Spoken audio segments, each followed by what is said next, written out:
कभी देखा है उस औरत को जो बरसती बारिश के अंदर अपने छोटे छोटे बच्चों को लेकर के भीग रही हो?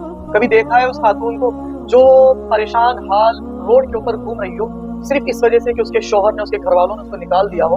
किस वजह से कि वो उस पर इल्जाम हो कि सास की खिदमत नहीं करती, उस पर इल्जाम हो कि ननद की खिदमत नहीं करती है, शौहर का कहना नहीं मानती है। और शौहर का ये कहना होता है साहब मैं अपने माँ बाप को नहीं छोड़ सकता। जिस तरह तुम्हारे लिए तुम्हारी माँ काबिल कद्र है, काबिल तारीफ है, काबिल एहतराम है, इसी तरह जिस बाप के घर से उस बेटी को लेकर के आप आए हैं ना, जिसके बाप का भी आज इंतकाल हो चुका है, जिसके भाइयों की शादी हो गई तो भाई भी अपने घर पे उसे रखने के लिए तैयार नहीं, वो भी किसी के घर का फूल है, किसी की लगते जिगर है। जिस तरह से आपकी माँ का एहतराम जरूरी है, उसी तरह से इसकी हिफाजत जरूरी है, इसका ख्याल रखना जरूरी है, दोनों पहलुओं को सामने रखना जरूरी है।